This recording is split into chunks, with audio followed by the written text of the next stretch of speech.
Hindi porket nabaguhan ka pa lang o nag-uumpisa ka pa lang dito sa mundo ni Facebook, dinadown mo na masyado yung sarili mo. Marami kasi ako nababasa guys sa comment section na wala daw pumapansin sa kanila kasi baguhan, mukhang wala daw silang pag-asa na umangat dito sa mundo ni Facebook.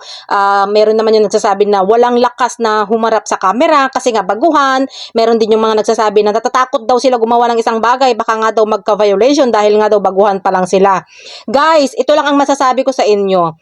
Hindi basehan ang performance natin dito sa mundo ni Meta kung baguhan pa lang tayo or matagal na. At hindi tinitingnan ni Meta kung madami o kakaunti lang yung followers mo bago kanya i-invite sa content monetization tools. Dahil nga hindi bumabase yan si Meta sa dami ng followers or kakaunti lang ang followers. Pantay-pantay po ang tingin sa atin ni Meta, guys. Kaya nga walang criteria yung content monetization, 'di ba? Dahil nga hindi nga siya bumabase sa mga followers or sa mga views. Hindi siya bumabase doon, guys. Kundi bumabase si Meta sa pag-invite ng content monetization tools doon sa pagsunod ng palisiya niya at paggawa ng mga original content. Yun yung criteria ni Meta para ma-invite kayo sa content monetization tools. At saka naman doon sa mga sinasabi nyo na porket malaki na siguro hindi nagkaka-violation.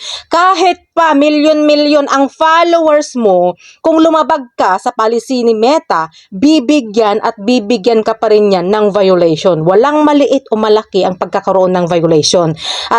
At dito naman sa pagharap ng kamera, hindi porket na matagal na yung content creator, hindi na nahihiya. Hindi po ganun yun. Maliit man o malaki ang bahay mo, nahihiya ka pa rin yan humarap sa camera kung wala kang self-confidence. Dapat kapag content creator ka, dapat may confidence ka na humarap sa camera para magawa mo ng maayos yung mga content mo. Yung ganito ba? Kagaya ko ba? Yung makapalang mukha, yung haharap ako ng camera ganyan, iniisip ko na yung camera, ikaw ang kausap ko para ma-deliver ko ng maayos yung sinasabi ko. Iniisip ko na ikaw yung kaibigan ko, ikaw yung kausap ko. Kaya yung sa pananalita ko, kung napapansin nyo, minsan tuloy-tuloy, kahit pa naman minsan nautal-utal ako, pero mas marami pa rin yung tuloy-tuloy. Kaya inuulit ko sa inyo guys, malaki man o maliit ang bahay natin, lahat tayo ay pantay-pantay, lahat tayo ay may karapatan hanggat wala tayong nasasagasaan. Kaya tuloy-tuloy lang.